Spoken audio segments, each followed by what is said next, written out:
sisters, and welcome to the Whiskey Book Club's 11th book review and the second edition of A Glass Apart. This book right here, A Glass Apart, Irish Single Pot Still Whiskey by Fionnan O'Connor. And if you haven't gotten the book, get it. It's a good book. It's a beautiful book. Something you're going to hold on to for a while. As always, we're honored to have you, the viewer, and our panel here with us today. My name's Dolph. I'm the founder of the Whiskey Book Club and your host tonight. And for those of you that are a little bit new, I'll explain what we're about. We are a bunch of whiskey geeks. We are a bunch of whiskey geeks that like to share a dram and share our passion for whiskey, usually by reading and drinking and reading and discussing more about it. There are other alcohol book clubs out there now that are just starting out, but none that delve so deeply into the topic with the author than we do. And tonight we have the incomparable Fionnan O'Connor. And Fionnan, he's a brand ambassador, consultant. He's probably the foremost expert on Irish single pot whiskey. Instructor, journalist, lecturer. He's a researcher. He is everything you could ever imagine. He is the man, and he is right there. So there we go. We got him. We're going to start a round table introductions with their names, other platform handles, what's in your glasses, why you chose that, and we're going to start with our special guest, Fionnan, and continue alphabetically with Dave, Jason, Kent, and Sean, please. Fionnan, you're up. Incomparable. Jesus, I assure you, I've been compared to a lot of things. Usually not so favorable. But thanks for that. And I'm not a brand ambassador anymore. That's been a long time. But, I'm just saying everything that you've done so very well in your life. So I think there was talk of Redbreast in this week's session. So thankfully, it's something I have an awful lot of. So I went and plugged some of the faves out out of their respective holes and abodes. Okay. I'm going to have you. I'll have you go down so we can see some of those bottles too. The difference, fun.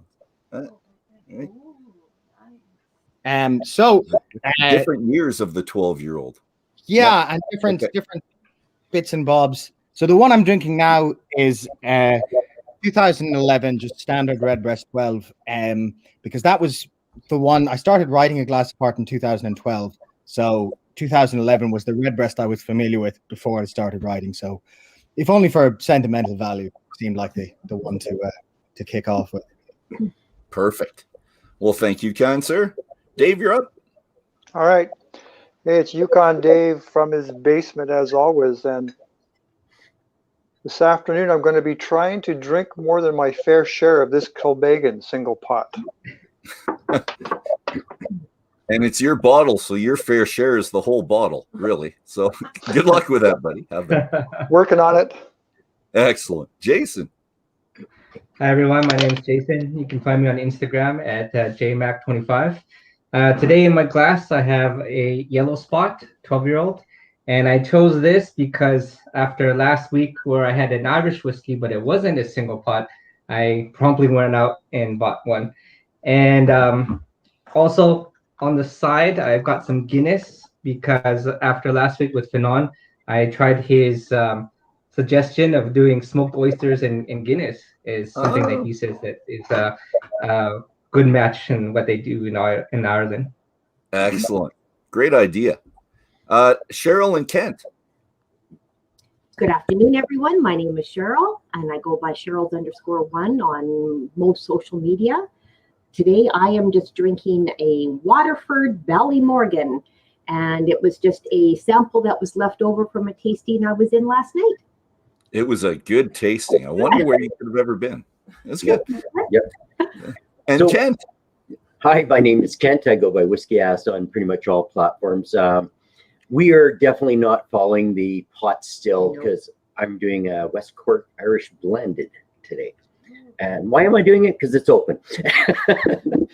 That's not an excuse. You got a lot of open behind you, buddy. So. Well, not a lot of Irish though. I was actually surprised at how little Irish I have on my shelves. I have a lot of Canadian whiskey. I have a lot of Scotch, not a lot of Irish. So, and from one gentleman who likes his Irish a little bit to a gentleman that likes his Irish a whole lot. Up to Sean. Hello, I'm Sean Kincaid. I go by Sean Kincaid on everything. I also co-host a podcast called Lost in Translation, and you can find it at parkwhiskey.podbean.com. It's the easiest way. You can also just Google Park Whiskey Society podcast, and it comes up. Today, I'm drinking in my Park Whiskey Glencairn, a Glendalough pot still finished in Irish oak. In my Alberta Scotch Society Glencairn, That's also the Kilbeggan. And in my Tua Irish whiskey glass, I am drinking the Middleton Barry Crockett edition. Oh, excellent. And I've been looking for that for a while, so that was a good catch by you. But tell me a bit about the wood, the Irish oak, because we don't hear about Irish oak very often. So yeah, tell us a little bit. As far as I know, there's only a couple releases, period, that use Irish oak. One, of course, is the Middleton Dare Galach or Dare Glash, and they're $350, $400 a bottle. This one is $65 Canadian where we are. It's trees that are around the Glendalough area, around the distillery, and they cut them down, send the wood to Spain. It's coopered into casks, sent back, and they use it to finish the whiskey in. And every bottle has a bottle number, cask number, batch number, and a tree number. You put that in on their website, and a custom video for that specific tree comes up and tells you all the information about it. That's a fun bit of marketing there. That is. And, marketing has a place, and that's one. You can do fun stuff. And I got the Alberta Scotch Society, of course, as the prez. I better have it. And three of us doing the Kilbeggan. So, and I'm fairly impressed with it. And I'm going to get more information about it from Fionnan later if we can, because I read everything he's got in the book and tried to get some other information out there. But we'll see what else is on the forefront, what else he knows. But tonight, this afternoon, for us, tonight for Fionnan, we're delving into the history of whiskey, and a humorous quote seems to be the way to start this off. So let's throw up my first quote up. And last week I didn't put the quotes up, but I think I want to this week. So I'm going to put them up here. There's the quote. There we go. They're absolutely right, and you don't really need to go any further. There you have it. Of course, the Irish invented whiskey. But then a new paragraph comes, and if you still need some inexplicable need to continue, if you have that desire, I should warn you that my conscience might get the better of me. So thinking of that, I think Fionnan's telling us that he might be open to discussion on the issue. And my question to him is, what did you know about the subject prior to research? Were you already convinced of the Irish birthplace before you started? Well, you, Fionnan? Yeah. And I'd like to avoid, and I forget how I put it in that book, but certainly in general, I like to avoid the idea of whiskey being born at all. That, when you look at the history, the drink of, 1530 is not the drink of anything in these bottles. And I think, although, the records of distilling in Ireland are significantly older than Scotland, records are misleading as sources without context, and B, it's kind of not the point. But anyway, before I started working in whiskey, I was actually on track to become a medievalist. So I was actually very familiar with a lot of the stuff that gets kind of name dropped, Irish monks and this kind of stuff. And I remember seeing this in whiskey advertising. I was like, this is so bullshit. And a certain degree of frustration about how the romanticization of that was being co-opted or used, and because a lot of whiskey history operates in a kind of a closed circuit where people hear things from other whiskey commentators or from brand ambassadors or from books even, and then they get repeated and it becomes a kind of a bubble. And outside the whiskey world, there's an enormous amount of information on, of course, the history of distilling is the history of chemistry, full stop. Yeah. So when you break out of that bubble and start just looking up history of distillation and then take it as read that this is in some ways related to the history of agricultural distilling, you suddenly realize, there's so much out there. And again, a lot of it gets wrapped up in mysticism around alchemy, or around, again, like Celtic monasticism, any of these factors. And yeah, what probably was with me from the genesis of writing A Glass of Art was a certain degree of like frustration or irritation about certain incongruities. And yeah, I had a problem, as I do now, as I did then, with a lot of the way, you hear people in Ireland say, oh, Irish whiskey is from the 600s. And it's clearly someone just, Ireland hadn't even been Christian that long by the time the 1600s rocked up. But when they hear about Irish monasticism, they say, well, the 600s, the first records are in the 1300s. I remember trying to point out to people, there is as much space between 600 and 1300, there's between 1300 and now, and these are not just, you can't just loosely throw around the Middle Ages like a hot pocket, in there all right, yeah. A hacky sack is what I would think. Hot pocket difficult. That wouldn't end well, but probably the same kind of sloppy effects. So yeah, that was certainly there, and not to sound like arrogant about it, but I think it there's a lot of history that should be treated as history, rather than as convenient low-hanging branding fruit. And I felt like a lot of that wasn't being done in favor of things like alchemy and so forth, monasticism with a certain aura. And certainly the way people were talking about monasteries, you talk about like again that 1494 record in Scotland, that kind of monasticism is a very different era of Scottish monasticism, very different kind of monasticism to say like St. Columba and the Hebrides and Iona and all that stuff.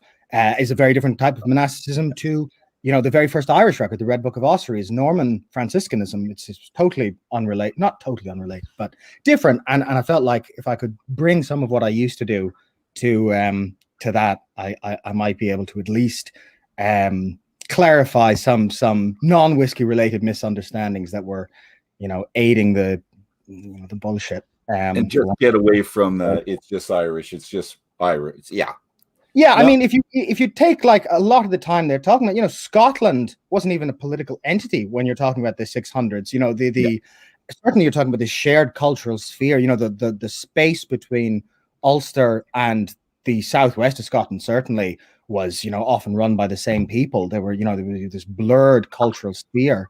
The people that ran Islay, the MacDonalds also owned a big chunk of what's modern County Antrim. The idea that there was Ireland and Scotland at all, and that the Irish brought something is I think deeply ahistorical. And I do like, so we go into the book and we're dealing with the history quite a bit, but it's before the 400s, because you hear about the 400s, the 600s, and we hear about perfume and medicine and the recount of everything that went into alcohol at that point. And that's probably the earliest that I've ever read. And we've read quite a few books on this. And I like the fact that you delve even deeper into it. But I'm wondering about the references, because we could look in the book and everyone can look at your references in the book. But I want to know where was your starting point for the references pre-400? Where did you get that information? And is there an author out there that kind of there's a great one. Direction? If you want to read a very, very dry book, that has a lot of really great information. R.J. Forbes' The History of Distillation, which is, again, a history of science, really, but in a very, very cold, heavily footnoted reading. And it starts from, again, the Alexandrians, and it works up to the death of Jean-Baptiste Cellier Blumenthal, whom, if you want to get esoteric, is actually the real man who invented the column still, not Aeneas Coffey or Robert Steen. But again, since we tend to operate in a kind of a closed circuit, but a fantastic book. And again, treating distillation as hard chemistry and going at it from there. And it's not about the drinks industry; it's about distilling. And that for me was fantastic, because you've left the like closed solar system of whiskey history, and you're talking to like the Borg on the other side of the galaxy, and come with the collective weight of any number of different historical fields, and oh right, okay, this actually makes a lot more sense. So I'd heavily recommend Forbes. Now that book is quite, not old as in like Alfred Barnett old, but it's old. But there's other stuff out there, and if you look like certainly the academic papers, Forbes is still quite a strong figure within that. So yeah, that would definitely be get a hold of that. R.J. Forbes and the R.J. Forbes and the title again. The history of the art and science of distillation. Got it. Okay, thank you very much. That's written down. Something for us like to read. Eating sand. It's not it's not as fun as the prose styling of certain Irish whiskey books, but very enormously helpful. All right, good to know. Panel, we're going to go to you guys and gal at this moment. I'm going to ask if there's any historical figures or quotes that you liked out of this, because I picked mine. I already told you what mine was. But I'd like to know if you guys had any quotes that you liked or the historical figures that you liked within that section, because history's got to come alive. We got to make it part of us if it's going to mean anything. So I'll leave that out to the panel. Anyone type up anytime you want. Yeah. Okay, I'll go. I liked O'Connell, and what really made me laugh was when you called him a 19th century Martin Luther King, Irish Martin Luther King. Okay. And that struck me as funny, and that got me reading a little farther on, and they talked about the Irish excise was notoriously corrupt. I thought, wow, that sounds like every old story I've ever heard. And I don't know if that's going on today or not, but who knows. When you talked about 1811 to 1813 with all what you said, there were no less than 19,067 illicit distilleries destroyed by the revenue and military. I thought, I would have just rounded that up to 1900, but 1967. Very specific. Yeah, I just thought that was interesting, and that's something I like to learn a lot more about. Is the, I don't know, let's call it scams that were going on back then. You were talking about people that got injured in distilleries that weren't actually injured; they were just there to pad the books and get some kind of break from the government. So that would be a whole nother book. The scams of the 1811 to 1813 would be kind of interesting. Pretty specific book. If you could do that. Okay. All right. Anyone else? My favorite section was the exact same one that Dave pulled up, because I just finished about a month ago reading another historical book about the history of Irish whiskey, and the number of distilleries that were operating mostly illicit just blew my mind. And then you go 150 years later and they're down to 2. So now obviously it's starting to come back. We've got 40 now. So yeah. But I did want to ask a question that kind of both the first topics brought up. Now, when you talk about the branding and the stories that people use, especially about the monasteries and stuff like that, there is a specific brand that literally builds themselves around that one monastery that is usually picked out. What do you think about that? It's the wrong era of monasticism entirely. St. Kevin of Glendalough, all that stuff is you have essentially a wave of, when we think of like St. Columcille, St. Columbanus, Kevin, what's often referred to as Celtic monasticism, Celtic crosses, all that stuff, the kind of Irish evangelical mission during the Dark Ages. That stuff was already ancient history by the time we're talking. It's very different.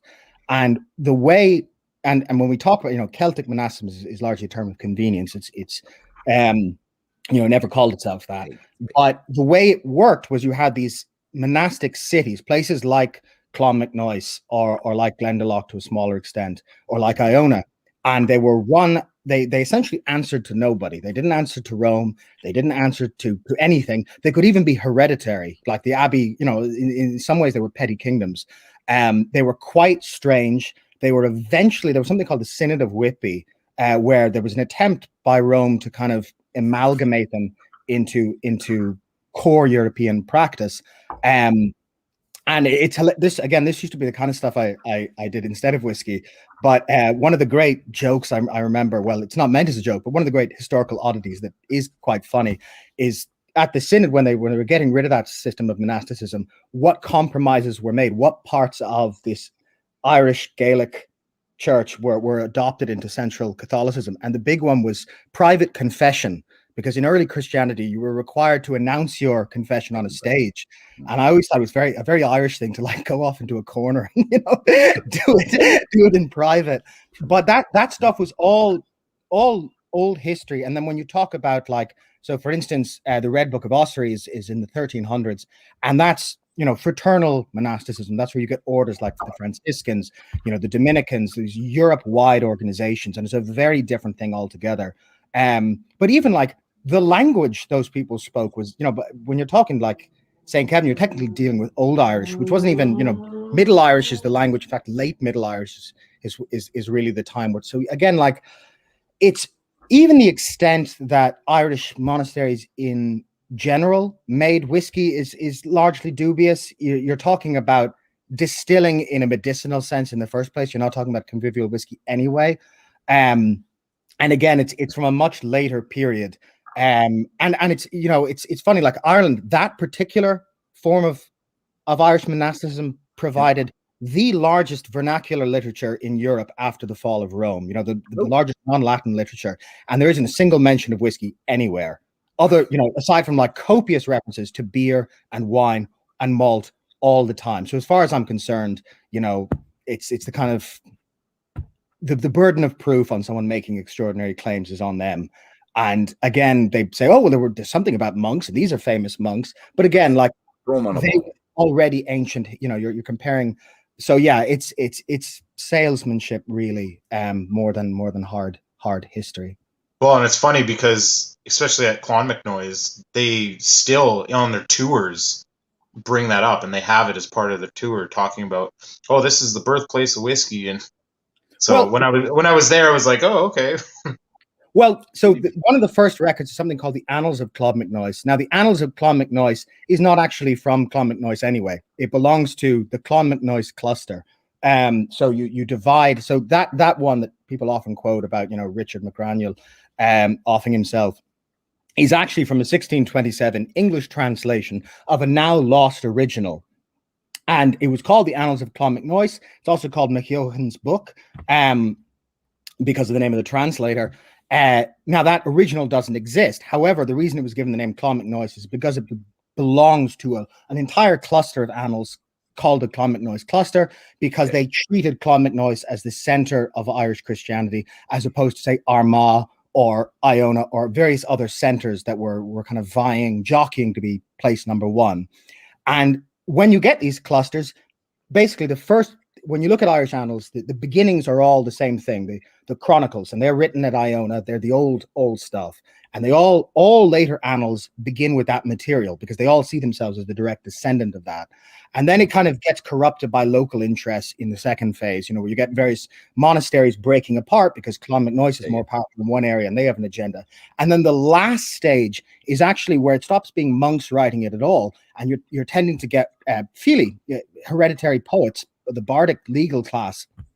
And they're usually hired by petty local chieftains, and they start pushing the purely political agendas. Now, when we're talking about that source, that is the era that it is from. It's the third stage in that development. So it's kind of misleading to call it, and I don't think I made enough of a point in A Glass Apart making this distinction. But subsequent to that book coming out, I did go and hunt those annals down, because you see other annals that are in their original, the Anala Connachta, the Anala Loch other annals that belong to the Clonmacnoise cluster that are in their original, that are from an older period.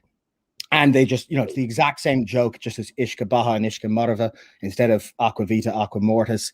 So again, even that, it's the kind of thing where when you look at the actual history outside of the history of whiskey, it all becomes very, muddled and different. And by the time we're talking, Clonmacnoise was still around. Clonmacnoise lumbered on for quite some time, as did a lot of these older centers.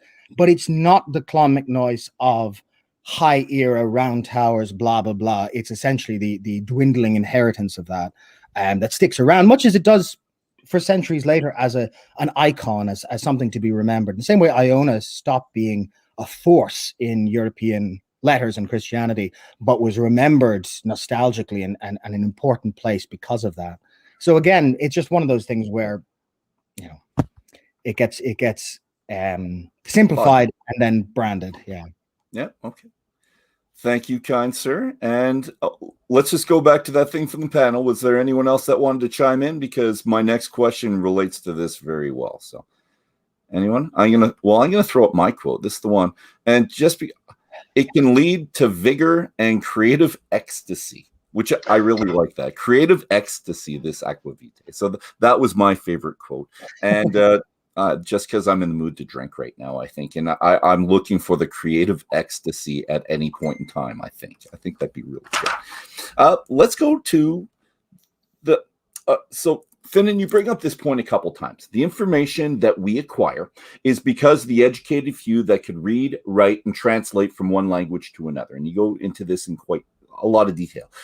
But we have lost knowledge, and as we always have as a species, because those who could not relay their expertise and knowledge of anything that was transpiring, they could talk about it, and maybe the bards possibly help with this and the spoken word being brought down. But it's staggering to think of how much knowledge is actually lost. And it's also got to be difficult for you studying a subject that had not only that, but illegal components. And how do you get to the bottom of it all when people couldn't write about what they were doing and what happened? And even if they could write, they wouldn't write about it because it was illegal.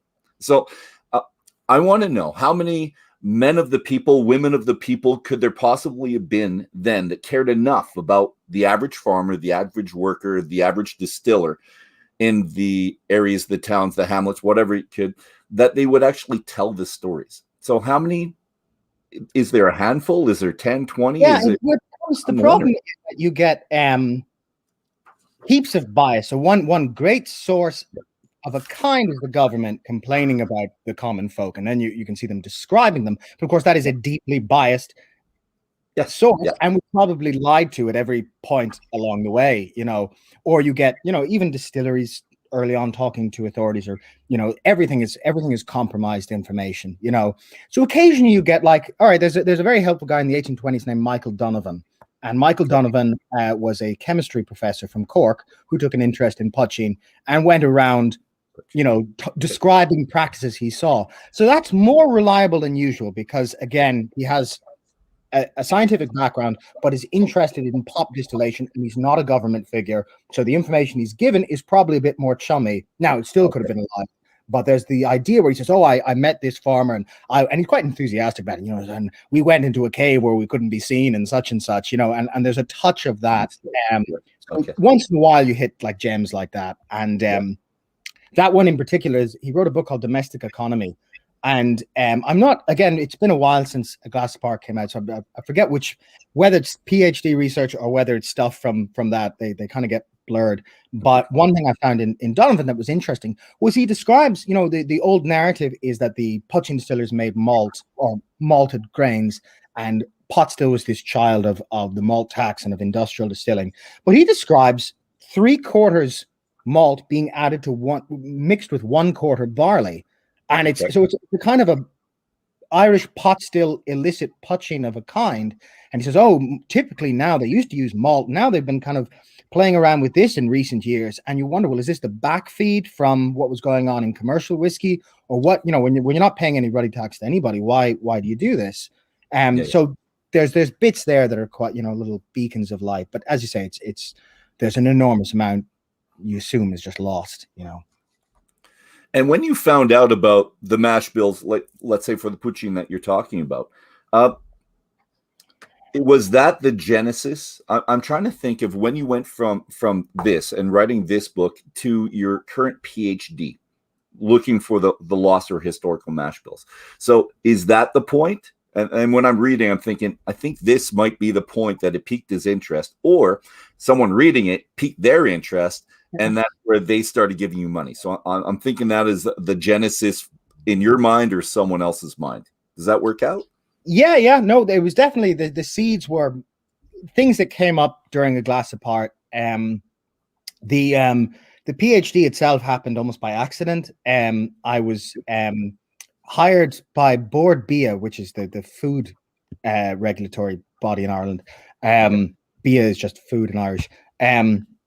To go out to Hong Kong of all places because they were peddling Irish shellfish in Hong Kong, because Cantonese cuisine uses a lot of shellfish, but unfortunately has polluted local waters quite heavily, to the point where there's now a race among external producers, including Ireland, to brand themselves as importers. So Ireland has a great time kind of selling itself as this like Avalon style untouched island, and you know, it's kind of questionable in itself. But anyway, I was brought along. I was told to promote Irish drink, and I said, "What's important to Hong Kong?" And it was, you know, it's just Jameson. And so I was thinking, "What am I doing here?" And I was clearly just there to sloshed, so they'd sign off on the shellfish. But I had a great time there, and a chef who was brought over, a guy named Martin McConumra, who was also a food historian. The two of us went out one night with some of the guys, the chefs from the other side, from the receiving end, and they took us around. And I woke up in the morning and I had PhD funding. You know, it was a long night. Martin said, "Oh yeah, we could get you funding. I'll make a call." Blah blah blah. And you know, I woke up dizzy the next day. I was enrolled. But that night, I had been talking to him about mash bills and about how curious I was about stuff that had popped up in bits like, you know, again, odd fragments of references to mashes of long ago. Things, it's odd looking back at a glass apart now. I think some of you are drinking Kilbeggan pot still. When it was reviewed in that book, it was not a commercial whiskey, it was maturing spirit. And I just went down to the distillery and tried it at the age point it was, but it came out commercially afterwards and a little bit older. So, you know, there was stuff we knew, you know, they had played around with oats in a small way. So there was questions being raised at the time, you know, and it was hunting that down, and that just seeds of excitement. And now you see it blowing up all over the place, you know, people having an interest in this, you know. That would have been a fantastic night. And we talk about big moments because everyone's got big moments in their lives where whatever it is captured, and just about everything of the night is captured in your memory. I'm guessing that's one of them, because even the fog of the drink will still subside to the memory at one point because it was so special. That's cool. I like that. You know what? Let's talk about Kilbeggan now. You brought it up, and there's three of us that have it in our glasses. And so Dave and Sean, you both have Kilbeggan.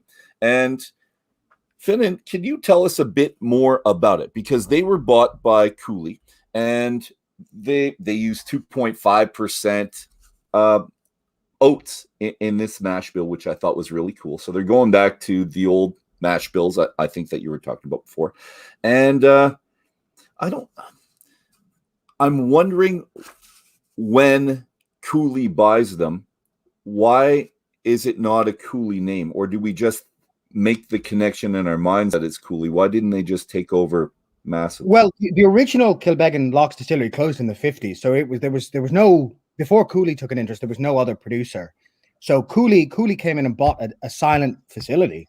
And then they put in essentially two small stills and ran it as an experimental wing for Cooley. And Kilbeggan Distillery, the original name way back was Locks Distillery. It's just in a town called Kilbeggan. Yeah. And Cooley had Locks as a brand. And originally, from what John Teeling says, the plan of Cooley was to make Locks the core brand and have it be the heritage name, and it just didn't pan out that way.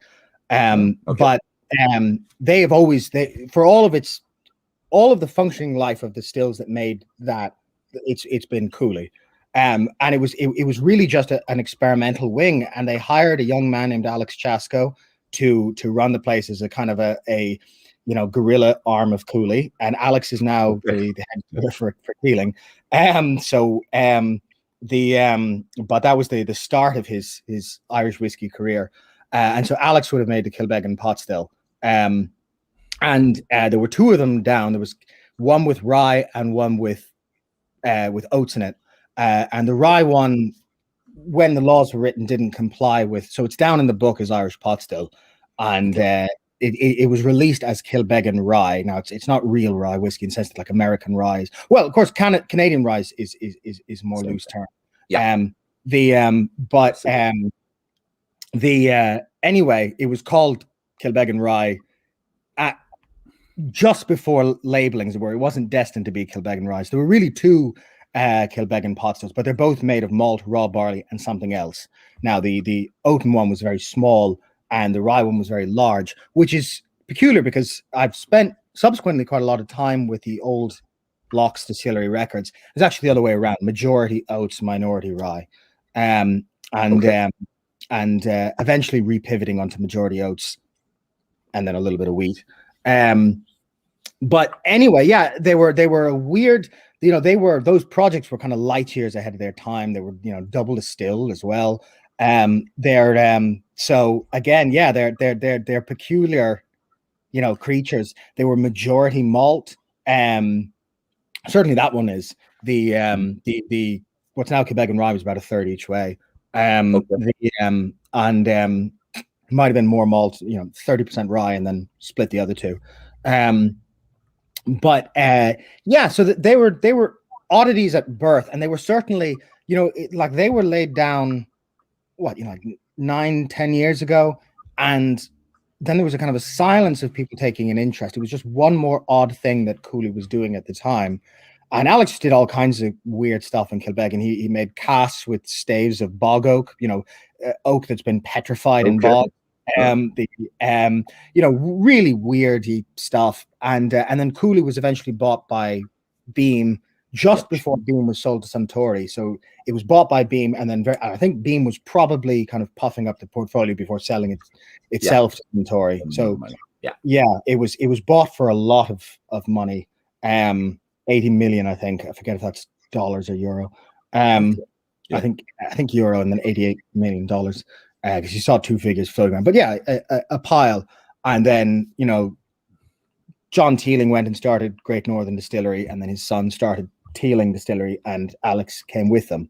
And those casks kind of lay about, kind of doing their thing. I don't think they've been repeated. I could be wrong. So there's still stuff there, but they were a little kind of weird hiccup in the history of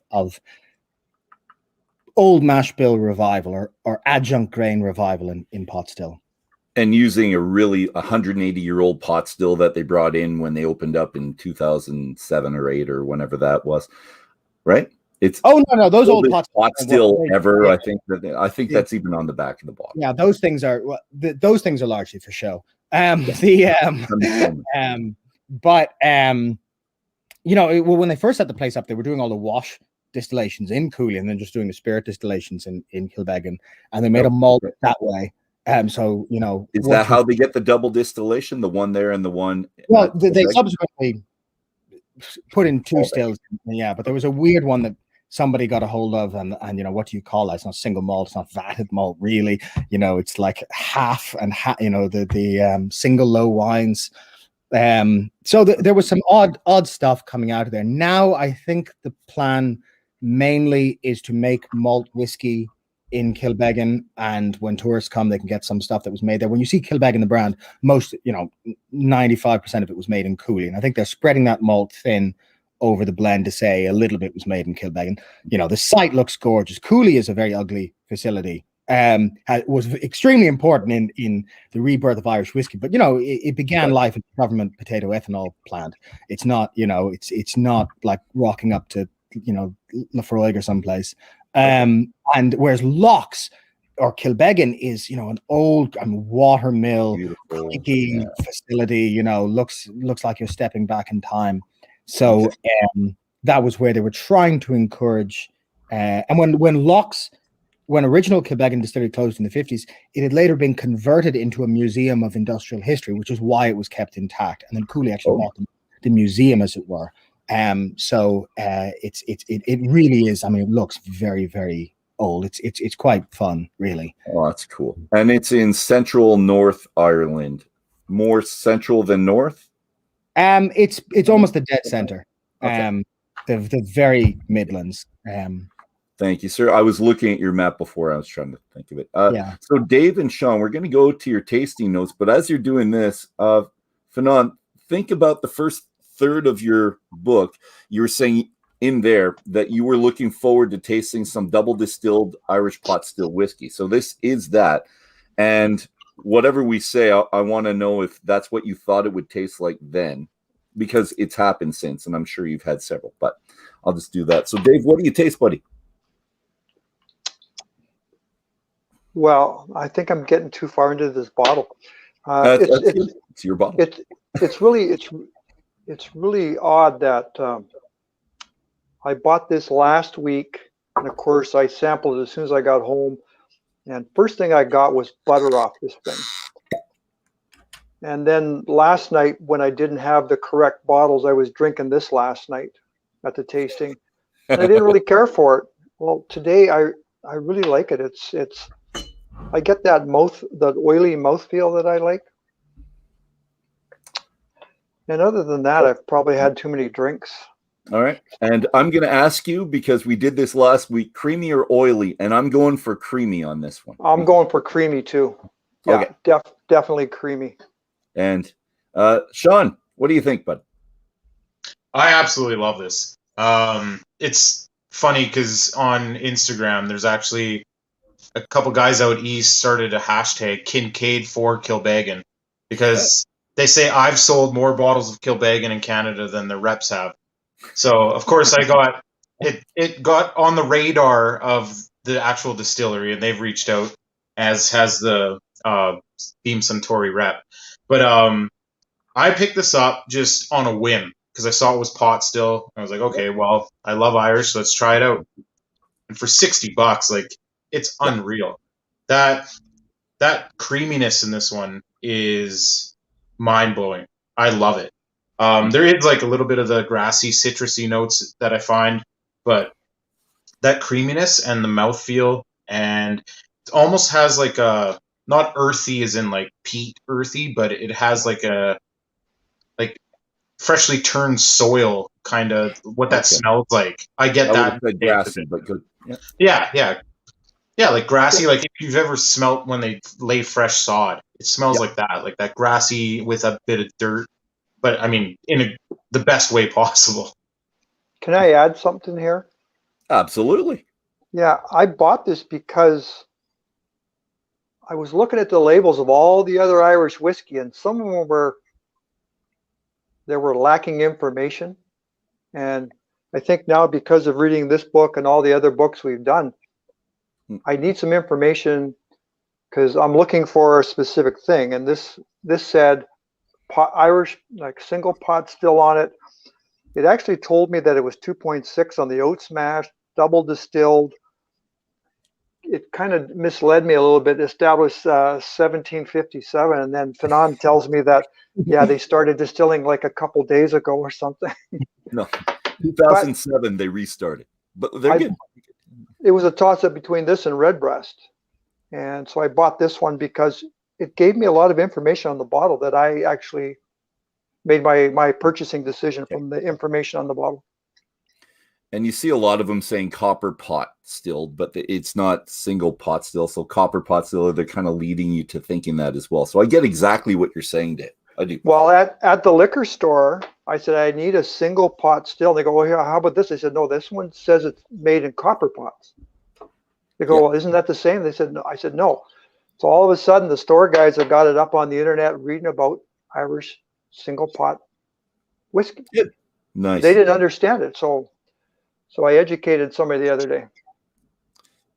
Excellent. Yes, good for you, man. That's what happens when you're a brand ambassador. You weren't selling your own wares, but you're delving into us. Sean, did I interrupt you? Did you have anything else on there? Sorry. No, I was just gonna say that the that Kilbeggan rye that they have out, I tell people to go get that as well. It's especially being Canadians, where we rye gets thrown around a lot, but in the tasting that we hosted just after St. Patrick's Day, I actually personally donated a bottle of that Kilbeggan rye, so everybody could taste it, but it was blind. Everybody that was in the tasting didn't know what it was. And it took about 5 minutes, and then somebody threw out rye, and they could pick out those rye notes, because like Fionnan said, it's 30% rye, and then it's the pot still taking the rest. And yeah, it's literally taking this Kilbeggan pot still, and if you were to blend that with a little bit of like even Canadian rye, it's delicate, it's still light and beautiful, like Irish whiskey, but it has that rye spice to it that you pick up, and I absolutely love it. Nice. And I don't think I've seen it. Oh, there it is. It's probably got green on the front. There you go. Label. That's the one.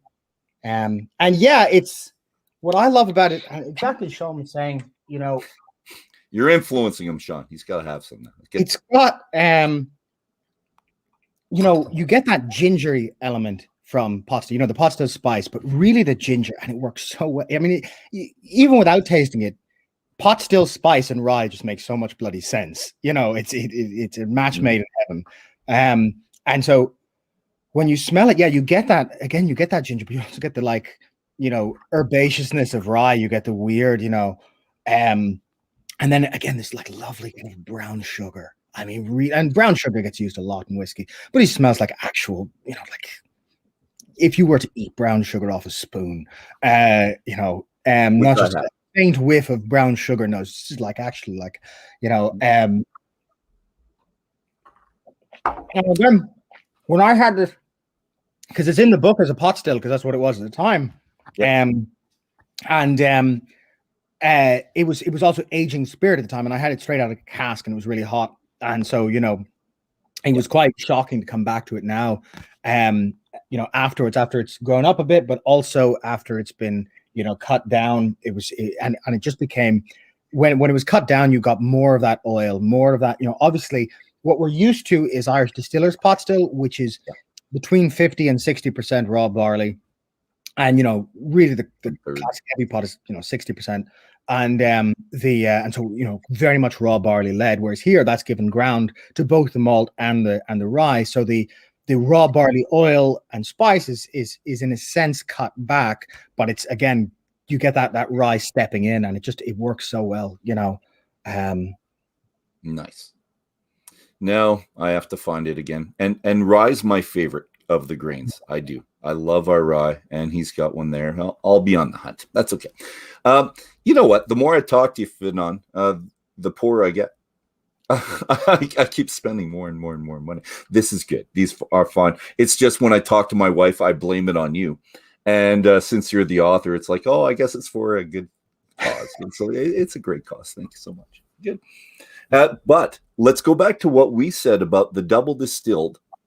So because you were wondering what a double distilled single pot still would taste like, is this what you thought it would taste like? Because I was thinking a bit spicier, to tell you the truth. Yeah. And this has spice, and it's lovely, and I like it. But I was thinking it would be more abrupt, is what I pictured. And it's funny because the Kilbeggan one is double distilled, but it's also a smaller amount of raw barley than Irish distillers triple distill. So, you know, it's the seesaw comes up and down at the same time, as it were. Now there are people doing double distilled pot still now, quite a number of them actually. There's a lot of extremely, you know, I think did I send you guys that article, the one on SMWF? Yeah, did you guys get that? Yeah, so that was, you know, most of the people in that were not around when A Glass of Park was written. In fact, I think all of them weren't. You know, who was in that?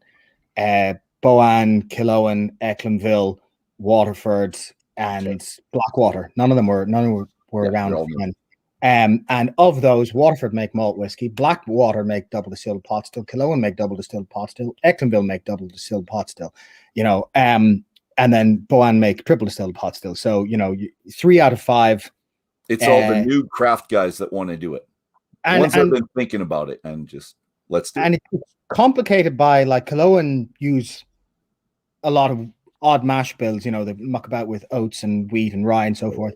And Ecklinville to a more modest extent have done a bit of that and seem to want to do more of it going forward. But they do have also a double distilled, just classic malt and raw barley, the double distilled equivalent of the pot still we knew. And what it becomes, it's almost, it takes on, and I've seen this with a few of them, it takes on this kind of barnyardy taste at birth. Okay. There's more of the grain from the raw barley. There's more of that like huskiness, and malt spirit can be very sweet, can be very pear droppy.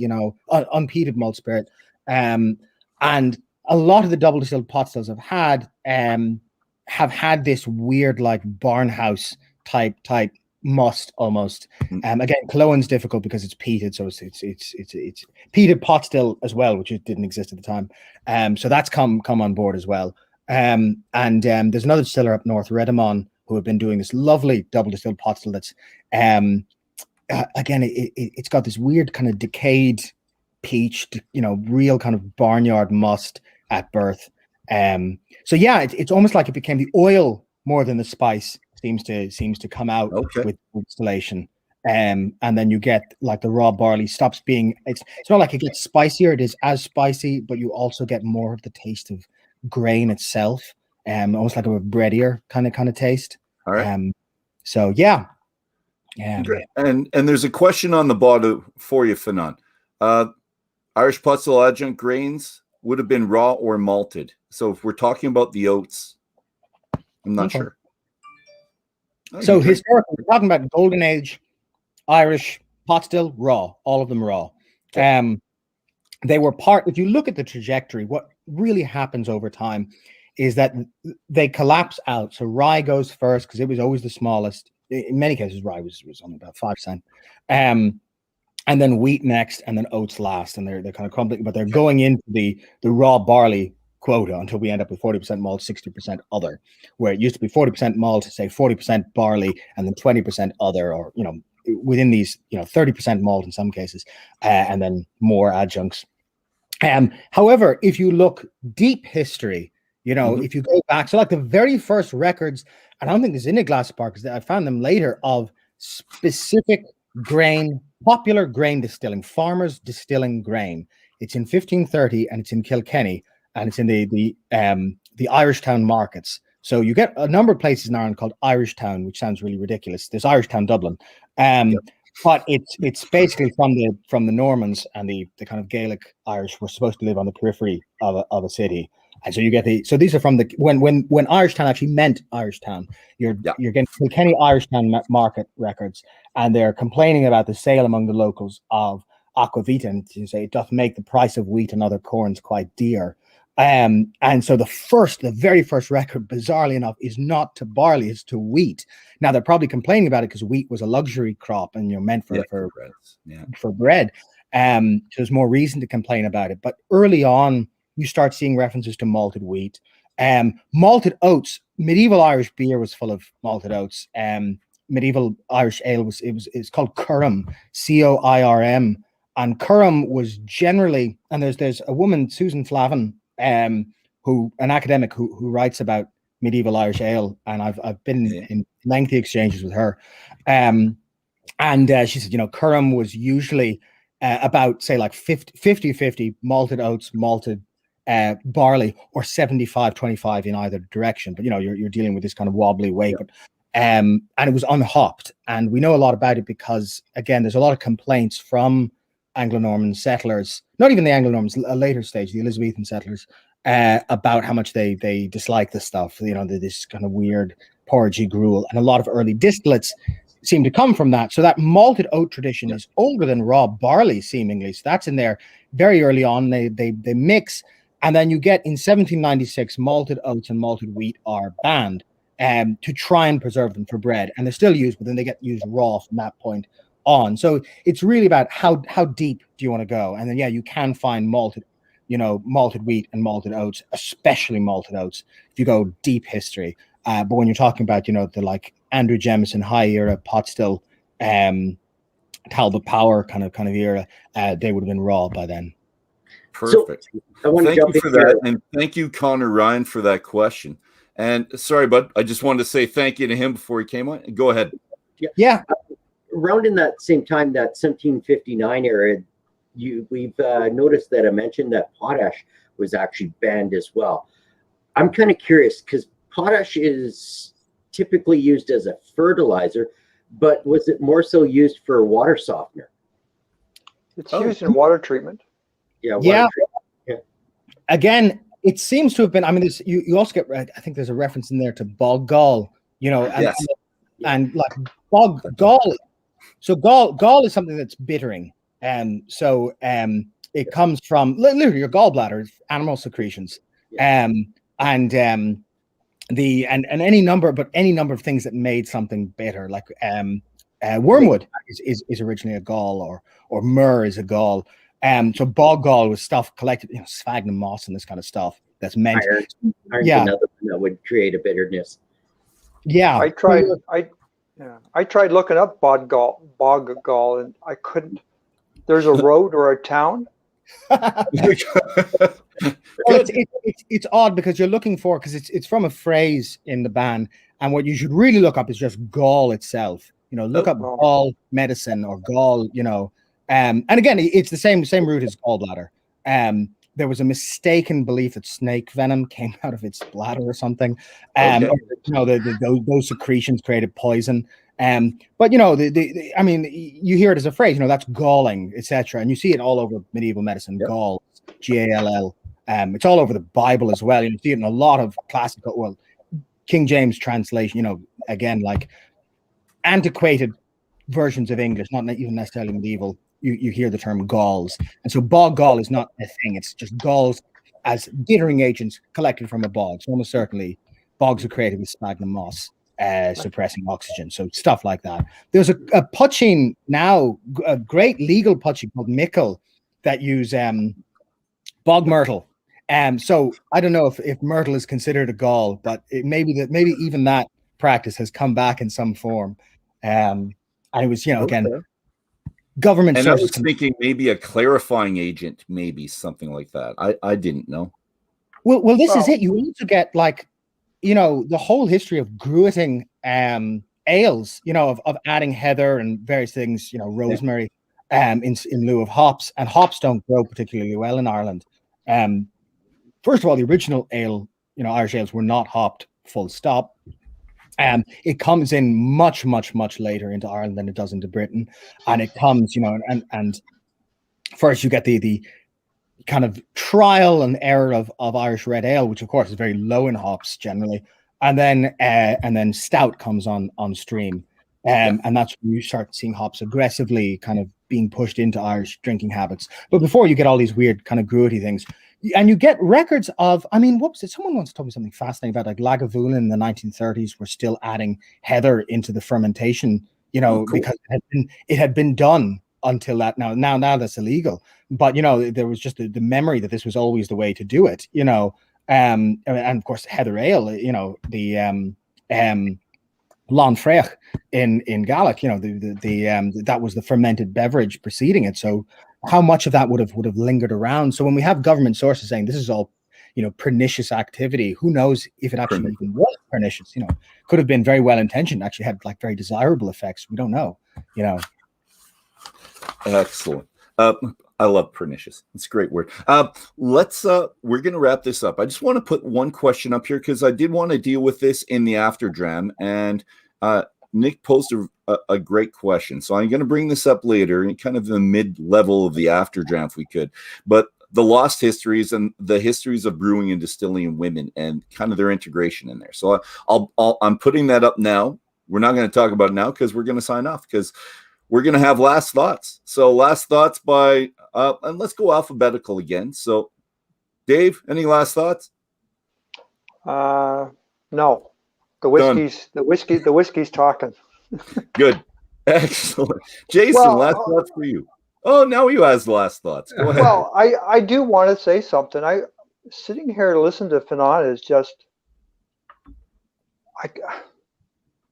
I'm just mesmerized. But you could be making all this up. I have no clue, but this is amazing. Yeah. I thought Dave was going to say something about the sexy accent. I don't know. But we'll keep the sexy accent talk for the after dram later. Thanks, Dave. Jason, what do you got for us? Well, I've been quiet this whole hour because I've just been enjoying this history lesson, and I'm just amazed that you studied so much medieval culture and know so much about it. And it's just adding further depth to this whole discussion on Irish whiskey and the history. Thank you, Yeah, Jason. by accident, another life, you know. And it's all I coming think together. you went on with that and became real academics. So, you know, that honestly, this is an undergrad being resuscitated. Nothing terribly impressive in the big scheme of things. Not an expert on the sin of the whip. I'll put it that way. Well, you've already fooled Yukon Dave and I, anyways. Yeah. We're buying it all. Yeah. Ken? I've got just to reiterate both Dave and Jason. It's been one heck of a ride with this history lessons. I was expecting a little bit more terminologies for maybe a Dalek thrown in here or there a little bit. We'll try. Yeah, through the readings and stuff, you know, there's a little bit more pop culture stuff that might have slipped out. But no, it's very interesting to go back. I mean, us as Canadians, you know, our history is only a couple hundred years. You know, we're talking multiples of centuries. And even just to find that kind of information, I can't even fathom where you had to go to find these little tidbits and create something out of it. Excellent. Thank you, sir. Sean, and then we'll finish with Fionnan. Well, again, like this is completely right up my alley. When my wife said, "Well, what do you mean you're doing a book club at noon?" I said, "Well, I'm talking to the author who's in Ireland. It's like 7 o'clock where he is." And she's like, "Oh, okay." And then I kind of explained more about the book and stuff. And she's like, "Does he want to hire you, or is he going to give you a job?" I said, "Well, if we move to Ireland, maybe." I mean, it's literally my dream job is exactly what you've done. And just living through the book and reading it. I went through the book the first time in probably 4 days. Just couldn't put it down. So again, thank you for all your knowledge and spreading it to us, and I totally appreciate it. No problem. You have a very understanding wife who says, "Why are you joining a book club at noon rather than why are you drinking whiskey at noon?" You know. That conversation was lost a long time ago, especially when restrictions started. Yeah. Good one. Last comments there, Fionnan, before we break off? No, thank you. For those who didn't know, the fellow that asked that question, Conor Ryan, is the brand ambassador / blender / distillery cat for Pierce Lyons Distillery. So if he's asking questions like they're loaded questions, that means there's something possibly in the works. So good. That question was asked. And Nice. Okay, so we'll hold on to that one. Some really creative stuff out there himself. So a lot to see there. Well, thank you to both you sirs for doing that. Whiskey brothers and sisters, that's it. That's all the time for the Whiskey Book Club. We're moving the conversation from this formalized format to more relaxed. We're going to do that. Fionnan, the author of this book right here. Let's get that up. That book, A Glass Apart, Irish Single Pot Still Whiskey, is going to, of course, be with us. And you should really join us, because what else are you going to do on a Saturday afternoon than drink and listen and drink more? I think it's fantastic. We'll be back in 5 minutes on this station, the Spirit of Edmonton. And it's called The After Dram. It's relaxing. It's good. So if you don't want to miss a minute of this or the After Dram in the future, click like, subscribe, and we will see you all in roughly 5 minutes. Thank you very much, gentlemen. And